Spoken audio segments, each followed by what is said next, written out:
जन वल्लभा गिरिवरधारी जय राधा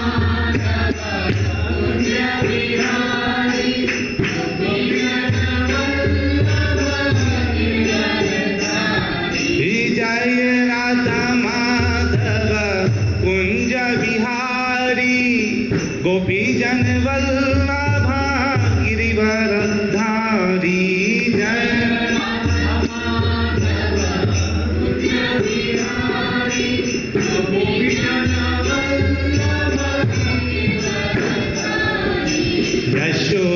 यशोदानंदन व्रज जन रंजना यमुना तीरवनचारी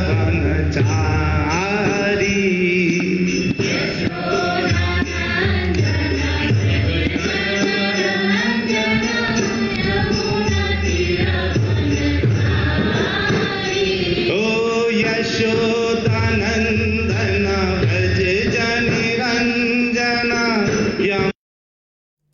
ओम नमो भगवते वासुदेवाय। ओम नमो भगवते वासुदेवाय। ओम नमो भगवते वासुदेवाय। नारायणं नमस्कृत्य नरं चैव नरोत्तमं देवीं सरस्वती व्यासं ततो जयमुदीरयेत्। नष्टप्रायेषु अभद्रेषु नित्यं भागवत सेवया भगवती उत्तमा श्लोके भक्तिर्भवति नैष्टिकी। ओम अज्ञानतिमिरान्धस्य ज्ञानजनशलाकया चक्षुर्मीलितं येन तस्मै श्रीगुरुवे नमः। श्रीचैतन्यमनोभीष्टं स्थापितं येन भूतले स्वयं रूपः कदा मह्यं ददाति स्वपदान्तिकं। वन्देऽहं श्रीगुरु श्रीयुतापदकमलं श्रीगुरून् वैष्णवांश्च श्रीरूपं सागरजातं सहगण रघुनाथान्वितं तं सजीवं साद्वैतं सावधूतं परिजनसहितं कृष्णचैतन्यदेवं श्री राधा कृष्ण पादान् सहगण ललिता श्री विशाखान्वितांश्च। हे कृष्ण करुणा सिंधु दीनबंधु जगतपते गोपेश गोपिका कांत राधा कांत नमोस्तुते। तप्त कांचन गौरांगी राधे वृंदावनेश्वरी वृषभानुसुते देवी प्रणमामि हरिप्रिये। वाञ्छाकल्पतरुभ्यश्च कृपा सिंधुभ्यैव च पतितानां पावनेभ्यो वैष्णवेभ्यो नमो नमः। जय श्री कृष्ण चैतन्य प्रभो नित्यानंद श्री अद्वैत गदाधर शिवास आदि गौर भक्तवृंदा। हरे कृष्णा कृष्णा कृष्णा हरे हरे हरे राम राम राम हरे हरे। हरे कृष्णा कृष्णा कृष्णा हरे हरे हरे राम राम राम हरे हरे। हरे कृष्णा कृष्णा कृष्णा हरे हरे हरे राम राम राम हरे हरे। हरे कृष्णा। आप सभी भक्तों का बहुत बहुत स्वागत है नित्य भागवत कथा में। मुझे आप थोड़ा सा क्षमा कीजिएगा क्योंकि कुछ दिन में कथाएं नहीं कर पाया। मेरा गला बहुत ज़्यादा ख़राब हो गया था और धीरे धीरे करके मैंने कहा तभी मैं कथा करूं जब कथा के बीच में मैं डिस्टर्ब ना हो, यानी तो लगातार खांसी आना, इसकी वजह से कथाएं डिस्टर्ब हो रही थी। तो अभी काफ़ी ज़्यादा ठीक हो गया है, थोड़ा बहुत तो चलता रहता है इधर उधर, उसका कोई दिक्कत नहीं है। तो हम लोग जो है बहुत अच्छे संवाद में थे और जो है चेतना पर यू डोंट लुक टायर्ड। हाँ, पर थोड़ा सा टायर्ड रहता है अभी, लेकिन ऐसा कोई टेंशन नहीं है, अभी बिल्कुल बॉडी चुस्त दुरुस्त है। तो अभी हम लोग जो है क्या देख रहे थे, कहाँ तक सुने थे हम लोग?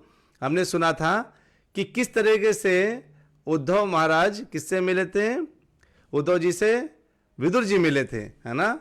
तो हम लोग ने पहले ये वाला श्लोक देखा था, अगर आप लोग याद हो इस श्लोक को देखिए आप लोग। क्या श्लोक था? स वासुदेवानुचरम प्रशांतम बृहस्पते प्राक्तनयम प्रतीतम आलिंग गाढ़म प्रणयेन भद्रम स्वानाम पृच्छद भगवत प्रजानाम, है ना। यानी कि उसके पश्चात क्या किया था, बहुत ही प्रेम से विदुर जी ने भगवान श्री कृष्ण के बहुत परम संगी उनको क्या किया, सीधे आकर के गले लगा लिया, आलिंगन कर लिया। तो जो है कहते हैं कि उसके पश्चात क्या हुआ, देखिए हमेशा क्या होता है, जैसे मैंने बताया था लास्ट कथा में कि बड़े लोग छोटे लोगों को गले लगा देते हैं और छोटे लोग बड़े लोगों का आशीर्वाद प्राप्त करते हैं, है ना। वैसे ही यहाँ पर विदुर जी ने, चूंकि विदुर जी क्या है, इनके जो है बहुत पिता समान है, बड़े हैं, तो उनको उन्होंने आकर के बिल्कुल गले लगाया और जो है इन्होंने इनको प्रणाम किया। तो हमने ये श्लोक देखा था, बहुत अच्छे तरीके से इसमें डिस्कशन किया था। अगला श्लोक का जस्ट मैं रैपिड रिवीजन करा रहा हूँ 2 श्लोकों का जो हमने डिस्कस किया था, ताकि आपको पूरा फ्लो पता चलता रहे। अभी आज काफ़ी लोगों को शायद पता नहीं होगा कि कथा शुरू हो चुकी है, इसलिए लोग जो है कम से कम लोग दिख रहे हैं इसमें, लेकिन अभी ग्रेजुअली हम आज सब जगह प्रचार कर देंगे, बता देंगे सबको कि कथाएं शुरू हो गई हैं। तो ये वाला कौन सा श्लोक था, देखिए हमने 26 देखा था। कच्चित पुराणो पुरुषो सोनाभ्या पाद्यानुवृत्त्ये किला वितीर्णो आसात ऊर्वा कुशलम विधाया कृतक्षणों कुशलम सूर्य गेह। कहते हैं ब्रह्मा जी के, कहते हैं कृपया मुझे बतलाएं, विदुर जी कहते हैं कि ब्रह्मा के अनुरोध पर अवतरित होने वाले दोनों आदि भगवान, जिन्होंने हर व्यक्ति को ऊपर उठाकर संपन्नता में वृद्धि की है, शूरसेन के घर में ठीक से तो रह रहे हैं ना। यानी दोनों भगवान, मतलब कौन से दोनों भगवान, चलिए लिखिए कौन से 2 भगवान की बात हो रही है। हाँ, कृष्ण और बलराम की, दोनों ही भगवान है ना। तो एक कृष्ण और एक बलराम। तो सबसे पहले भगवान के हालचाल पूछा। वैसे ही जब हम मंदिर जाए ना, तो हमें भगवान के हालचाल पूछने चाहिए। हमें जो है पूरे हालचाल पूछ करके भगवान आप कैसे हैं, अच्छे हैं, मैं आपको देखने सुनने आया था, मैं आपसे कुछ मांगने नहीं आया, आपको तो पता ही है मुझे क्या चाहिए, जो आपको मुझे देना आप दे दीजिएगा, लेकिन मैं तो आपके हालचाल पूछने के लिए आया था, है ना। ये भाव अंदर से होने चाहिए। यानी भगवान, हमें पता है भगवान को हमसे कुछ चाहिए नहीं, अगर हम हालचाल नहीं भी लेंगे तो भी चलेगा, लेकिन अगर हम उनसे हालचाल ले करके उनको जो है ऐसा बताने की कोशिश करेंगे कि हे भगवान, हम आपके लिए हैं, हम आपको जानना चाहते हैं, हम आपको समझना चाहते हैं कि आप ठीक हैं कि नहीं, क्योंकि हमको तो आप ठीक रखेंगे, क्योंकि हम तो आपके शरण में हैं, हम तो ठीक होंगे ही होंगे। ठीक है, तो चलिए आज नया श्लोक पढ़ते हैं हम लोग। नया श्लोक क्या है, अगला श्लोक में आते हैं। ये बहुत महत्वपूर्ण श्लोक है, इसको साथ साथ अच्छे से गुनगुनाइए। कच्चित कुरुणाम परमः सुहन्नो था भामः शास्ते सुख मंग शौरी यो वै स्वसृणाम पितृवददाति वरानुधान्यो वरतर्पणेना। देखिए, कच्चित क्या, कुरुणाम, कुरुओं के परम सबसे बड़े सुहृद शुभचिंतक, न हमारा भामह बहनोई, सह वह आस्ते है, क्या है। तो देखिए इसमें जो है अगर आप देखें तो इस श्लोक में भगवान ने जो, अच्छा आपको शायद मेरा चेहरा नहीं दिख रहा होगा, किसी ने बोला है, ठीक है, तो चलिए आपको शायद अभी दिखा क्या। तो कहते हैं कि हम लोग श्लोक में थोड़ा सा घुस जाते हैं फिर से। अचानक मुझे टिप्पणी मिली कि मेरा चेहरा नहीं दिख रहा था, तो मैंने जो है अपडेट कर दिया। तो कहते हैं कच्चित क्या कुरुणाम, यानी कह रहे हैं कि हमारा बहनोई वह आस्ते है सुखम सुखी अंग है उद्धव शौरी, शौरी मतलब वासुदेव। अब आप कहेंगे शौरी मतलब शूरवीर, ऐसा उन्होंने कौन सा शूरवीरता का काम किया जिसकी वजह से उनको शौरी बोला जा रहा है। देखिए, शौरी शूरवीर वो होता है जो भगवान की सेवा में कुछ भी कर सकता है, वो शौरी होता है, बाकी कोई दूसरा व्यक्ति शूरवीर नहीं होता। तो हरे कृष्णा राधा माता जी, हरे कृष्णा चेतन राव प्रभु जी, जितने नीलम माता जी, ज्योति माता जी, जितने लोग यहाँ पर हैं, संतोषी माता जी, सबको मेरा बहुत बहुत नमन। आप लोग जो है इतने दिनों बाद कथा में आ गए। मुझे लग रहा था आज शायद 1-2 लोग ही बैठेंगे, क्योंकि सबको पता नहीं होगा, लेकिन आप लोग कथाओं में आते हैं, ये बहुत अच्छी बात है, समय निकाल करके अपना। तो कहते हैं कि कच्चित कुरुणाम, यानी वो कह रहे हैं कि शौरी मतलब वासुदेव, वासुदेव को शौरी इसलिए बोला जाता है क्योंकि वो भगवान की सेवा में, देखिए जैसे उनको पता चला कि उनका 8वां पुत्र कंस का वध करेगा, तो कंस का वध करेगा, ये क्या हो गया, यानी भगवान कंस का वध करना चाहते हैं। अब उन्होंने भगवान कंस का वध करना चाहते हैं, इसलिए वो 8वें जन्म के रूप में, 8वें पुत्र के रूप में मेरे आएंगे। तो उसके लिए उन्होंने पूरे जीवन अपने सारे पुत्रों का, पहले देखिए अपनी आंखों के सामने सबका पुत्रों का मरण देखा। वो पहले ही हथियार डाल सकते थे, नहीं अब मुझसे नहीं हो रहा, मैं एक पुत्र की हत्या देख सकता हूं, 2 पुत्र की हत्या देख सकता हूं। देखिए सुनना बड़ा आसान है, सुनना ये चीज बहुत आसान लगती है, लेकिन एक्चुअली जब ये चीज सामने हो ना कि पहला पुत्र मर गया, दूसरा पुत्र मर गया, तीसरा पुत्र से, और मर नहीं गया कि बीमारी से मर गया, ये पुत्र होगा और कोई आके उसको मार देगा, जब ये अंदर से भाव पता रहता ना, अंदर से हृदय पहले ही कांपता होगा उनका। और साथ में वो छोड़िए उनकी पत्नी, अगर पति जो है यानी पिता थोड़ा सा स्ट्रांग भी हो सकता है, लेकिन पत्नी क्या करती है, लगातार उसको झकझोरती रहती है, देखो क्या हो रहा है, कुछ तो करो तुम, ऐसा हो रहा है, देखो वैसा हो रहा है, शिकायत करती रहती है। पत्नी को भी मोटिवेटेड रखना, खुद को मोटिवेटेड रखना, अपने सारे पुत्रों को अपनी आंखों के सामने ही मरवा देना, यही वो ना मरवा दिया, यानी कंस का एक एक पुत्र आकर के जो है, कंस एक एक पुत्रों को मार रहा था, केवल केवल भगवान की उस सेवा को, भगवान आना चाहते हैं तो मैं भगवान का इंतजार करूंगा चाहे कुछ भी हो जाए, भगवान की सेवा में मैं अपना तत्पर रहूंगा। और जब भगवान हुए तो भगवान के लिए उन्होंने बोला मैं क्या करूं, भगवान ने बोला तुम जाओ, और उस वक्त भगवान को उठा करके ये नहीं देखा कि बहुत बड़ा तूफान है, आंधी है, इतने बड़ा जमुना नदी है, इतना बड़ा आगे जो है वहां जाना है, वहां से वापस आना, इतने लोग सो रहे हैं, जग रहे हैं, कुछ ख्याल नहीं रखना, और सब सीधे भगवान को लेकर के भगवान की सेवा में, भगवान के आदेश के अनुसार लग जाना, इसलिए उनको शौरी बोला गया है। इस शब्द को समझ आया? कच्चित कुराणाम परमः सुहन्नो भामः स आस्ते सुख मंग शौरी। कैसे हैं वो? सुखी तो है ना, यो वही, यो मतलब यह, जो वही निसंदेह, सुश्रणाम बहनों का पितृवत, पिता के समान, ददाति देता है, वरान इच्छित वस्तुएं, वादान्य अत्यंत उदार, वर स्त्री तर्पणे न प्रसन्न करके। कहते हैं कि कुरुओं के सबसे अच्छे मित्र हमारे बहनोई वसुदेव कुशलता पूर्वक तो है ना, ऐसे पूछे हमारे बहनोई। तो आप लोगों को पता है बहनोई कैसे हुए वो उनके, यानी हम कह रहे हैं ना हमारे बहनोई, कौन बोला है? विदुर जी कह रहे हैं हमारे बहनोई। कैसे बहनोई हुए, चलिए इसको समझेंगे।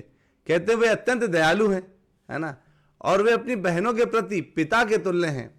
ऐसा शब्द उन्होंने क्यों बोला कि वे अपनी बहनों के प्रति पिता के तुल्य हैं और अपनी पत्नियों के प्रति सदैव हंसमुख रहते हैं। इन सब चीज़ों को हम लोग भी जानते हैं कि देखिए 4-5 चीज़ें बोली। पहला क्या? वसुदेव कुशलता पूर्वक तो हैं। कौन है वो? हमारे बहनोई। दूसरा तो जो है कहते हैं कुंती देवी जी का कनेक्शन है चैतन्य प्रभु के। वेरी गुड चैतन्य प्रभु जी, बहुत अच्छा। अभी क्या कनेक्शन हम सबको बताएंगे। कहते हैं अच्छे तो है ना, अत्यंत दयालु हैं, वे अत्यंत दयालु हैं, अपनी बहनों के प्रति पिता तुल्य हैं और अपनी पत्नियों के प्रति सदैव हंसमुख है। इस चीज को जो है किस तरह से पेश किया है प्रभुपाद जी ने, उसको भी हम समझेंगे। तो देखिए प्रभुपाद जी ने अपने तात्पर्य में ही लिखा है इस चीज को। क्या कहते हैं? कहते हैं जो भगवान कृष्ण के पिता है ना वसुदेव, उनकी कितनी पत्नियां थी? अच्छा बताइए वसुदेव जी की कितनी पत्नियां थी? जल्दी लिखिए, वसुदेव जी की कितनी पत्नियां थी?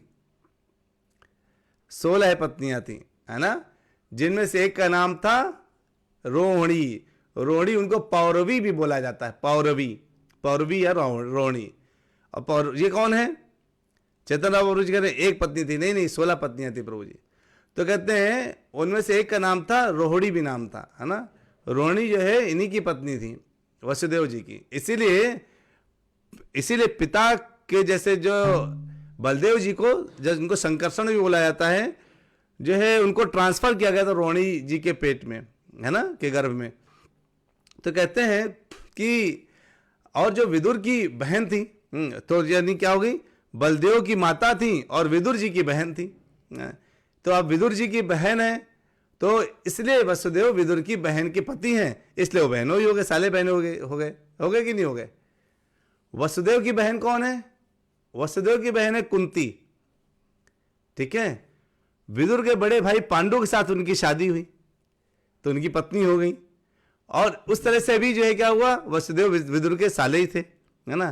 तो इस तरह से करके जो है वसुदेव जी, इसीलिए उन्होंने उनको बहनों ही बोला, है ना।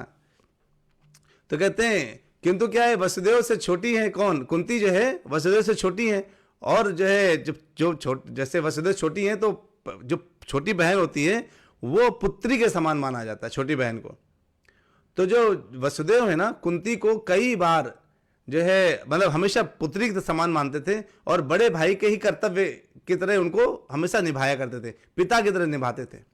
कुंती को जो है कई बार ऐसा हुआ, कुंती महारानी आती थी यहाँ पर, तभी जब लीला हुई ना, जब जो है भगवान ने उत्तरा के गर्भ में परीक्षित महाराज को बचाया, तो कुंती महारानी देख के रह गई दंग। अरे देखो, क्यों, क्योंकि वो उस वक्त भी थी जब यशोदा मैया छड़ी लेकर के इनको बांध रहे थे कृष्ण भगवान को, और वो बंध नहीं रहे थे लेकिन बांधने का प्रयास कर रही थी, और वो डर रहे थे। भगवान कृष्ण रो रहे थे, मतलब बड़ी बड़ी आंखों से रोने में लगे थे, और बिल्कुल भाव में सिकोड़े हुए थे कि अरे अब तो मुझे मार पड़ने वाली है। और आपने देखा था ना, त्रिरेखा कंठ में त्रिरेखा पड़ गई थी डर के मारे, तो कुंती माता ने वो भी देखा था। तो वसुदेव कई बार जो है कुंती माता जो यह था, नंद महाराज के पास भी आया करती थी कुंती माता। तो वो जो है, क्योंकि इनके वसुदेव से एक संबंध था उनका, कैसा, वो उनकी छोटी बहन है ना। तो जो उन्होंने किसी प्रकार की कोई कमी नहीं छोड़ी कहते हैं। और क्यों बोला गया कि अत्यंत दयालु हैं, क्योंकि हमेशा उदार रहते थे, हमेशा जो चाहिए उससे ज़्यादा देते थे। हमेशा अपनी छोटी बहनों को, हमें ना जो हमसे बहन जो चाहे हमको, छोटी बहन हो या बड़ी बहन हो, घर में अगर बहन है आपके, उनको उनके एक्सपेक्टेशन से ज़्यादा देना चाहिए। रक्षाबंधन आए तो जो उनने सोचा उससे ज़्यादा दीजिए, है ना। और जो उन्होंने अगर कुछ मांग लिया, कुछ कह दिया, तो उसको ज़रूर पूरा करिए। ये बहनों जो है, ये छोटी बहन बड़ी बहन के लिए हमारा ये कर्तव्य होता है, खासकर छोटी बहन के लिए इसमें तो जरूरी बोला गया है कि बड़े उदारता पूर्वक थे, इसलिए उनको उदार बोला गया। और उन्होंने आज तक कभी ऐसा नहीं हुआ कि वसुदेव की अपनी पत्नियां कभी असंतुष्ट रही हो, है ना। सोचिए, जो है हर पत्नी चाहे रोड़ी रही, रोड़ी से वो दूर रहे, लेकिन रोड़ी कहाँ रही, सुरक्षित रही नंद महाराज के यहाँ, है ना। उन्होंने कुछ ऐसा प्लान करते रहे अपनी पत्नियों के लिए, ताकि वो कंस से भी बची रहें और खुश भी रहें। तो हमें ना, अगर मान लीजिए जैसे अगर आप देश विदेश कभी बिजनेस करने गए, नौकरी के लिए गए, तो हमेशा हमें ये प्लान करना चाहिए कि मेरे पत्नी का ख्याल कैसे होगा, सुरक्षित कैसे रहेंगी, उनको सारा कौन व्यवस्था कर सकता है। बिना उनकी पूरी व्यवस्था की आपको जाना नहीं चाहिए, पूर्ण व्यवस्था होनी चाहिए, ताकि किसी भी तरीके से जो है क्या हो, किसी भी तरीके से पत्नियां असंतुष्ट ना हो कि देखो मुझे अकेला छोड़ के चले गए, मेरी ये भी व्यवस्था नहीं दी, मुझे वो भी व्यवस्था नहीं करी, खुद तो वहाँ एंजॉय कर रहे होंगे। आप भले एंजॉय ना करो, इल्जाम लग जाएगा। तो कहते हैं कि उनको जो है पूर्ण रूप से जो है इच्छा देते थे, इसलिए उनको ऐसा बोला गया है कि कभी उन्होंने अपनी पत्नियों को असंतुष्ट नहीं रहने दिया। तो जो है, और लेकिन कुंती का विशेष ध्यान क्यों रखते थे, क्योंकि वो बहुत ही छोटी उम्र में वो जो है विधवा हो गई थी, तो इसलिए उनका विशेष रूप से ध्यान रखते थे वो। तो वसुदेव जी की इसीलिए विदुर जी वसुदेव जी की कुशलता पूर्वक रहे, वो ठीक तो है ना। यानी पहले किसकी कुशलता पूर्वक पूछा, पहले किसकी कुशलता पूछी, पहले कुशलता पूछी उन्होंने कृष्ण बलराम जी की, है ना। फिर पूछी उन्होंने किसकी, वसुदेव जी की, ठीक है। अब देखते हैं अगले श्लोक में वो किसकी कुशलता पूछते हैं। चलिए हम आपको अगला श्लोक दिखाते हैं। आपको दिख रहा है श्लोक, ओके। तो इसको हमारे साथ बिल्कुल गा के पढ़िए। कच्चिदुरुथाधिपतिर्यदूनां प्रद्युम्नास्ते सुखमंगवीरः यं रुक्मिणी भगवतो भिलेभे आराध्यं विप्रान् स्मरमादि सर्गे। कच्चित क्या, वरुथ सेना का अधिपति नायक, यदुनाम यदुओं का, प्रद्युम्न कृष्ण का पुत्र प्रद्युम्न, आस्ते है सुखम सुखी। अब वो कृष्ण के पुत्र प्रद्युम्न के बारे में पूछ रहे हैं। तो ये कहते हैं कि प्रद्युम्न जी क्या सुखी हैं? कैसे क्या पूछते हैं? और वो पूर्व जन्म में कौन थे बता रहे हैं, अंग हे उद्धव वीर महान योद्धा यम, जिसको रुक्मिणी कृष्ण की पत्नी रुक्मिणी ने भगवता भगवान से अभिलेभे पुरस्कार स्वरूप प्राप्त किया था। आराध्य प्रसन्न करके विप्रान ब्राह्मणों को स्मरम कामदेव आदि सर्गे अपने पूर्व जन्म में। देखिए उद्धव जी वसुदेव जी, इनको कितना, वसुदेव जी को और इनको कितना ज्ञान है विदुर जी को, है ना। विदुर जी बोल रहे हैं कि देखो जो ये प्रद्युम्न है ना, कृष्ण का पुत्र प्रद्युम्न, वो कौन है? पूर्व जन्म में कामदेव था, और वो इस बार पूर्व प्रद्युम्न बन करके आए हैं। वो क्यों? क्योंकि रुक्मिणी ने भगवान कृष्ण से उनको पुत्र के रूप में मांगा। कामदेव उनको बहुत अच्छे लग गए तो उन्होंने पुत्र के रूप में उनको मांगा। कहते हैं हे उद्धव मुझे बताइए कि यदुओं का सेना नायक प्रद्युम्न, तो प्रद्युम्न कौन थे? वो यदुओं के, यदुवंश जितना सेना थी उनकी सेना नायक है प्रद्युम्न जी। जो पूर्व जन्म में कामदेव था, कैसा है? रुक्मिणी ने ब्राह्मणों को प्रसन्न करके अपनी कृपा से भगवान कृष्ण से अपने पुत्र रूप में उसे उत्पन्न किया था। तो उनकी कृपा से, यानी ब्राह्मणों को प्रसन्न करके। देखिए दो बिंदु यहां पर हैं। पहला, जब भी आप कुछ भी प्राप्त करना चाहते हैं, पुत्र प्राप्त एक भौतिक जगत में एक भौतिक जगत से कुछ लेने की इच्छा है। जैसे मुझे एक अच्छा पुत्र मिल जाए, एक अच्छा नौकरी मिल जाए, तो सब कुछ आपको प्राप्त हो सकता है अगर आप गौ ब्राह्मण हिताय च। अगर आप गौ और ब्राह्मण को खुश करते हैं ना, प्रसन्न करते हैं, तो आपको सब कुछ प्राप्त हो सकता है। लेकिन ब्राह्मणों को, वैष्णव को दुखी करके आप सब कुछ खो सकते हैं, सर्वनाश हो सकता है। तो रुक्मिणी जी ने भी, अगर पहले भगवान तो उनके खुद के पति हैं, है ना, उनसे सीधे मांग सकते हैं, लेकिन घुमा के लिखा हुआ है क्या? रुक्मिणी ने ब्राह्मणों को प्रसन्न किया पहले, और फिर उनकी कृपा से भगवान कृष्ण से अपने पुत्र रूप में उन्हें उत्पन्न किया। तो जो है दो यहां पर जो आपने ये बिंदु देखा ना, ये बहुत उत्तम, बहुत महत्वपूर्ण विषय है। क्या विषय है इसमें? कि किस तरीके से हम अगर भौतिक इच्छाएं अपनी पूर्ण करना चाहें या अपनी आध्यात्मिक इच्छाएं पूर्ण करना चाहें, तो हमें ब्राह्मणों पर और वैष्णवों पर डिपेंड रहना चाहिए। जो ब्राह्मण है, हमको वो जो है कुछ भी दिलाने में सक्षम है। ब्राह्मण को भगवान का मुख बोला गया है। यानी ब्राह्मण वो है जो आपको ब्रह्म का ज्ञाता है, ब्रह्म जानने वाला। और वो ब्रह्म जानता है, ब्राह्मण ब्रह्म को जानता है, और साथ में वो आध्यात्म के विषय में बहुत अच्छे से गहराई तक कूदा हुआ होता है। ब्राह्मण अगर आपको मिले ना, तो तुरंत उसके ब्राह्मण, साधु, संत, लेकिन आपको पता होना चाहिए केवल यूनिफॉर्म पहनने वाला साधु संत नहीं होता। पता चला केवल यूनिफॉर्म पहन के बैठ गए, है ना, वो सही नहीं है ना। तो क्या होना चाहिए? कौन होना चाहिए? तो जो साधु है, वो आपको पहले उसके बारे में पूर्ण जानकारी होनी चाहिए कि आप क्या करने जा रहे हैं। तो जो साधु है, वो साधु कौन होता है? साधु वो है जो भगवान को जानता है। जो भगवान कृष्ण के अलावा कोई और बात करता है ना, वो साधु नहीं है।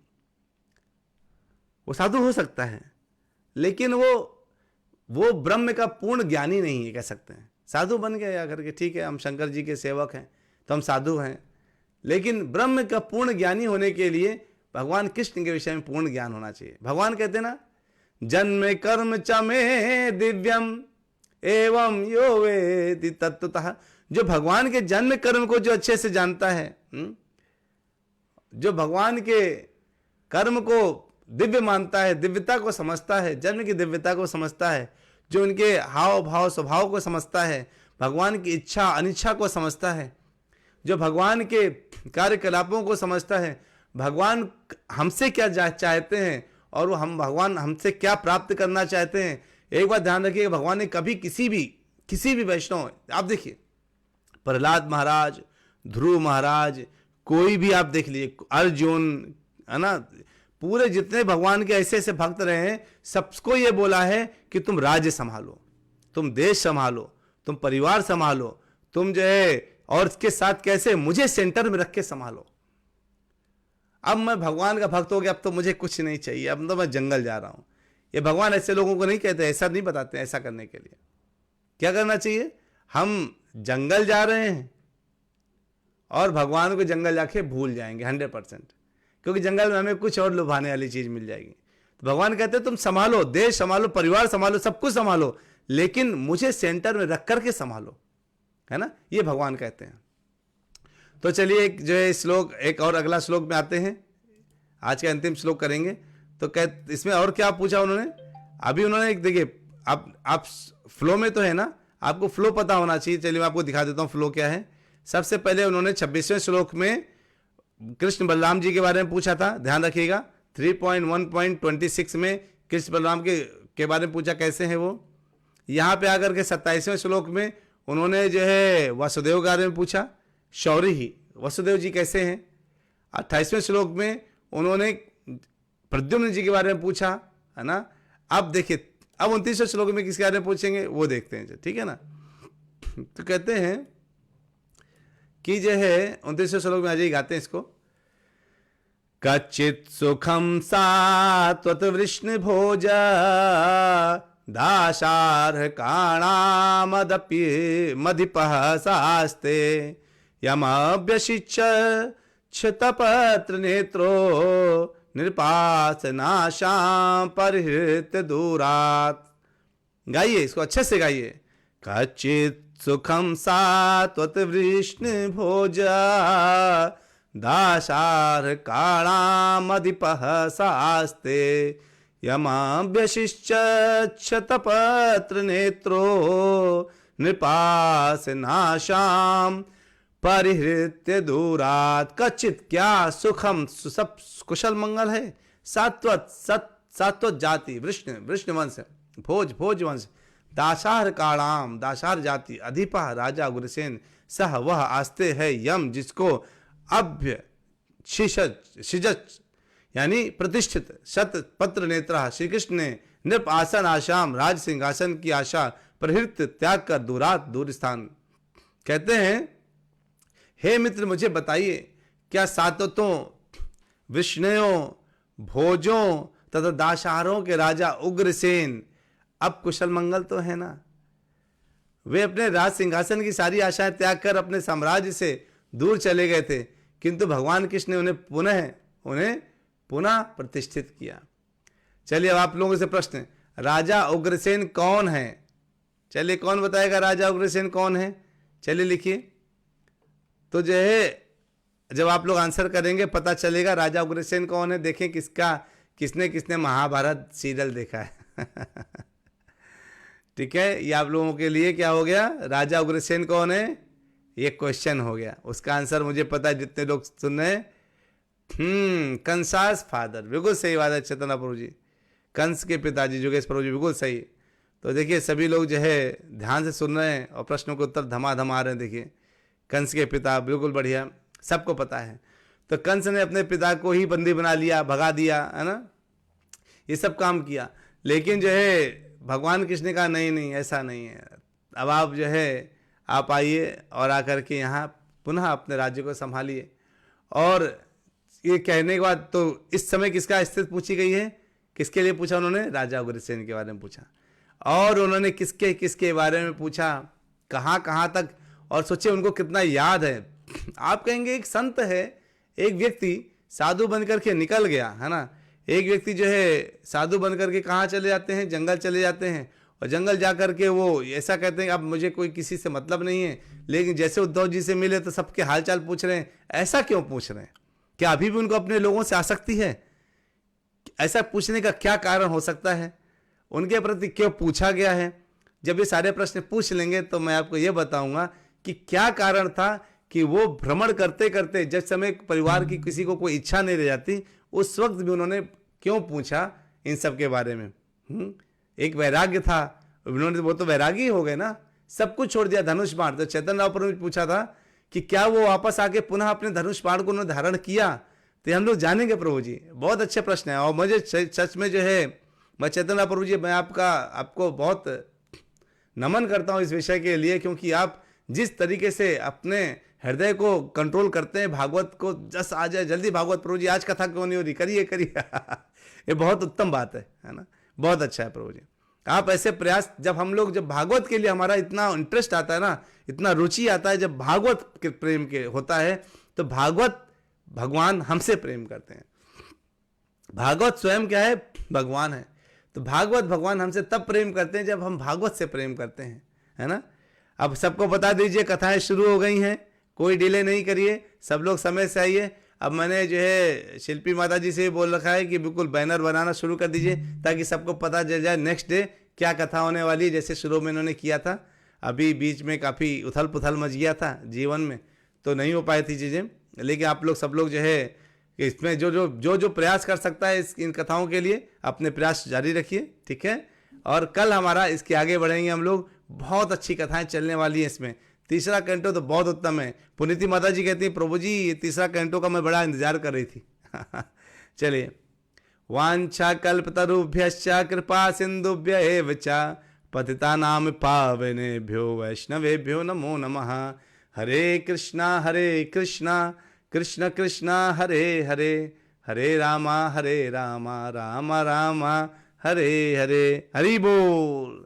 मिलते हैं कल फिर से ब्रेक के बाद। अब जल्दी इसमें कथाओं में ब्रेक नहीं लगने देंगे, ठीक है। कुछ भी हो जाए कथाएं होंगी, है ना, पूरा प्रयास रहेगा। जब मैं केवल कथाएं तभी रोकता हूँ जब अभी गला ही साथ नहीं दे रहा था, तो मैं क्या करूँ। बहुत मैंने कोशिश करी, लेकिन कथा के बीच में बहुत खांसी आ रही थी और मैं नॉर्मल बोल रहा था तो खांसी आ रही थी। तो मैंने कहा यार इसको पहले ठीक करके ही कथा करना चाहिए, बाकी तो सारी परिस्थितियां संभाली जा सकती हैं। बहुत बहुत धन्यवाद, आप लोग सब ध्यान से सुनते हैं कथाएं। मिलते हैं कल फिर से। हरे कृष्णा, हरि बोल।